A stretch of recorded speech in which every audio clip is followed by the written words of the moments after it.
Welcome back, everyone. What we're going to get into today is the question that I get asked most often, and that is how to go about setting up a training schedule. So I've taken this chart here and I made a worksheet for you so you can download it and then you can fill it out as we go along. There's also the comment section below. If you have any comments, post some comments. I can answer some questions. I'd love to hear just your feedback and what you're running up against as you set up your own schedule ideally. One thing that I've done is I've gone here and I've listed the important workouts. So the first important workout is really what we call the long bike or the long run workout.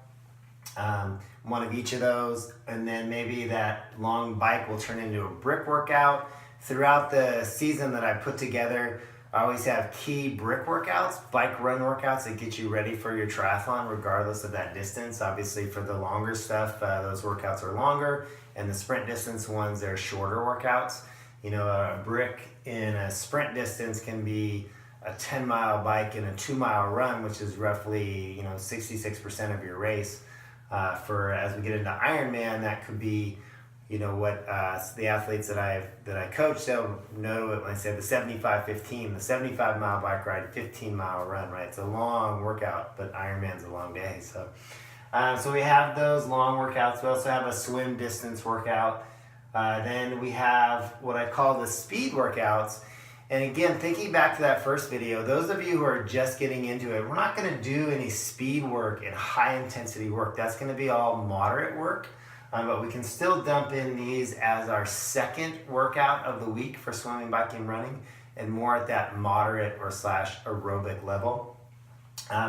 Then before I add more swimming and biking and running, I like to make sure that the athletes that I coach, myself, that I'm getting in the strength training I needed. So I have a hip routine.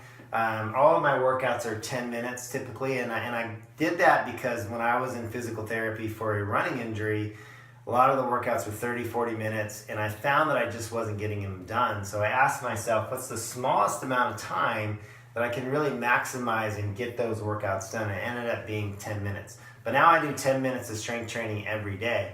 And the cumulative effect of that has been much greater than just doing 2 workouts a week of 30, 40 minutes.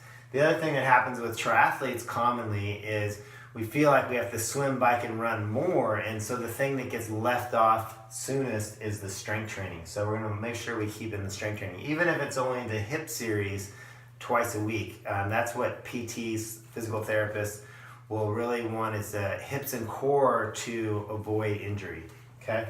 And then for those people that have more time or have more ambitious goals, we can add a third swim, bike, and a run in there.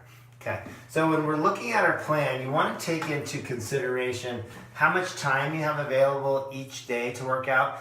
Also, you want to take into consideration really your whole world, your family, your kids, your work schedule. What days, so I always like to ask people when I'm working with them, what are your really, great days for working out? So I'm just going to put your good days. And then are there bad days? Are there days that are really hectic at work where you really can't get any time in, or you want to spend more time socializing with friends? So we want to identify those right off so that when we're doing our schedule, we know what we have to work with. So I'm just going to take a typical Monday through Friday job, 40-hour week job. Doesn't work for everybody. I have firefighters and nurses that I coach, and oftentimes, they can only work out these 2 days, but they can get in 3 hours each day. So all their workouts get put into just a couple days. But for the majority of people, 8 to 5 with some commute time on the front and the back end, typically leaves them with maybe about an hour and a half at the most, sometimes 2 hours, but 45 minutes to an hour and a half generally Monday to Friday, and then usually their Saturdays and Sundays they have more time available to train. So I know this may not be applicable exactly to you. Everybody's a little bit different, but it'll give you an idea. So let's start with the good days and the bad days.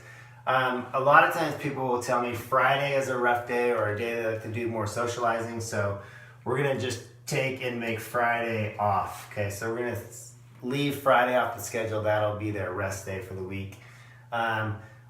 Alternatively, let's say that Monday is also a stressful day at work, so maybe they only have, say, 45 minutes to work out max, because a lot of office projects.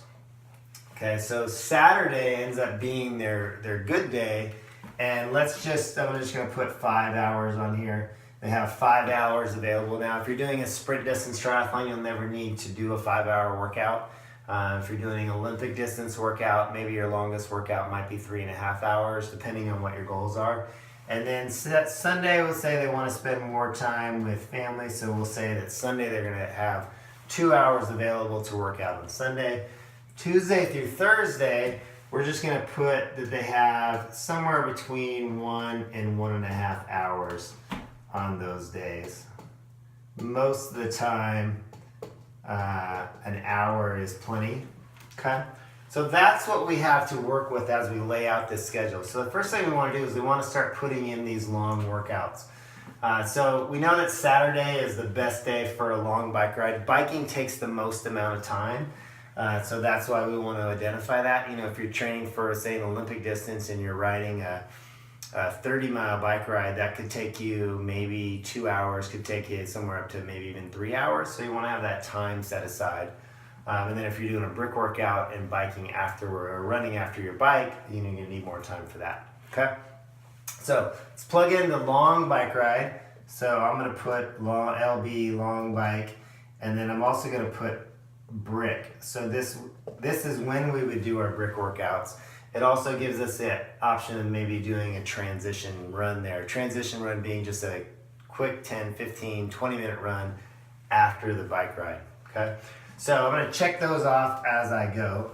So the next one we want to put on there is our long run. Now, if you're training for, let's say, even an Olympic distance or sprint distance, an hour to an hour and a half on a Tuesday might be plenty enough time to do your long run, because your long run may only be up to 6-7 miles.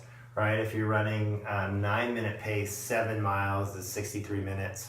So plenty of time within the week to do the long run. What typically happens for a triathlete is that Saturdays and Sundays are their best days to get stuff done. So Sunday may become their long run day. Now, ideally I'd rather have a day in between the two, but this is a pretty common scenario. As we work through the schedule, what I might do is flip these, and some weekends do their long run on Saturday so they could do their long bike ride on Sunday, and that long bike ride would give them some time to recover from the run. Okay, so now that we have those two workouts in, could go to our swim workout, but what I like to do, especially if anyone is actually doing any speed work, is thinking about where the run and the bike fall in, because ideally I would like to have a harder session, a higher intensity speed session of biking, running be split by a day, and then that's where I really like to use swim workouts as recovery workouts between those workouts, because even a hard swim workout ends up being a much easier workout, I think, a lot of the times as a recovery workout, helping you recover from one workout so you're ready for the next hard workout. Setting up this flow of an easy, hard, easy, hard, easy, hard flow to give your body time to recover in between those workouts. So Tuesday and Thursdays are going to be great days to put in a harder bike and a harder run. Let's go ahead and let's do, if we're running on Sunday, then Monday would be off, we'd run Tuesday. I'm going to say we're going to put in our hard run, our speed run on Thursday. I'm going to call that SR. Again, if you're just starting off, this is going to be a moderate workout. It's not going to be a hard workout. In which case, when we're plugging in moderate workouts, it's much easier schedule-wise. But just in case there's people who are at a point where they can do these speed workouts. So I'm going to do SB here for speed bike. Okay, so these are done here. And now I want to put in my 2 swim workouts. So again, Monday and Wednesday, great times. I have more time available, so I'm going to make Monday a distance-focused swim, get in more time, and then I'm going to take this 45 minutes here, and I'm going to do a swim workout here. Might be add some more speed stuff, keep it at 45 minutes. I could also plug in a swim workout here on Saturday, because that person has more time to work out. They might do their critical workout, the long bike ride in the morning, take a break, come back, do the swim as a recovery. Okay. So now we have those. We have our swim here and swim here. So you can see now we have 2 swims, 2 bikes, 2 runs. And really for everybody, even Ironman distance, that's plenty to get you do a great race. 2 swims, 2 bikes, 2 runs. You know, that's 6 workouts a week. We have a day of rest here. But that in itself can be, if those are close to an hour, you know, you're already looking at possibly 6 hours total volume of training. They can be a little bit shorter, and if you're doing a sprint distance, these might only be 20 or 30 minutes, so you don't need all that time to train. Moving on though, now we're going to put in these strength training workouts. What I like to do I don't like to do legs on the day that we have a run workout, so I'm thinking about putting the legs strength training workout under swimming. I like to do the hip series, like I said, twice. So I'm going to do that here on Thursday with the run. I want to do it one more time. We don't have too much time on Monday, so I'm going to leave that alone. This is a bike ride. This would be a good time to do upper body. So we'll do our upper body strengthening here. And now we have one of each. I definitely want to get in another hip series, so a lot of time to work out on Saturday, so I'm going to do that there.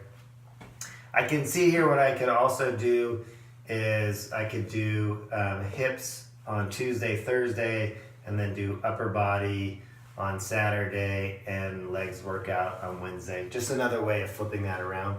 Now, for the person that has more time to work out and they want to do another couple strength training, if they have an hour and a half on Wednesday, they could combine the legs and they could do, let's say, upper body here. And then I'll take this off and we'll do hips here. So this becomes 20 minutes here. And then here we'll do upper body the same. So now we have an extra 2 strength training workouts within that. Now when we get into the person that says, okay, I have more time to work out, I want to do 3 swims, 3 bikes, and 3 runs. Looking at this schedule that we do have a little bit of time here. This is a bike ride, so what I would probably do is add in a transition run. So this is just a 10 to 20 minute run. Comes after this bike ride, so when you're done biking, you hop into running. If you don't have, if your hour and a half is split up where you have 45 minutes in the morning, 45 minutes at night, you might do one of these in the morning and then just add the run on later in the night. If you could combining them would be great. Not always the case. So now we throw in an extra swim. I probably would put that swim on the weekend. It also helps balance it out rather than putting a swim here on a Tuesday and going swimming Monday, Tuesday, Wednesday. I like to spread it out. There's more time on the weekend, so we can add that 3rd swim for the person that wants it there. Now we have adding another bike ride.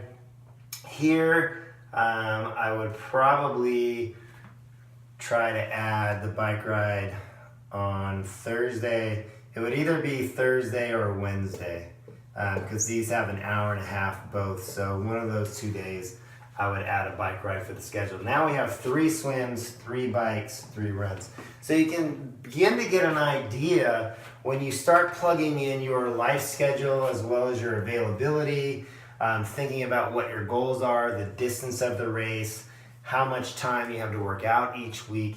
You start to get an idea of how to structure your schedule. And then on this side over here, you have all the key workouts starting at the top and the bottom, and as you plug those in, again, trying to keep in mind a flow of an easier day followed by a harder day, easier day, so that your body recovers through the week, and then always focusing on what your key workouts are. So make sure you get in your key workouts and make sure those align with times in your schedule that you have more time to do those workouts. So you don't want to be trying to do your key workouts on your stressful days, if that makes sense. So again, post your questions. I look forward to the next video. Got some great stuff for you guys. Thanks a lot.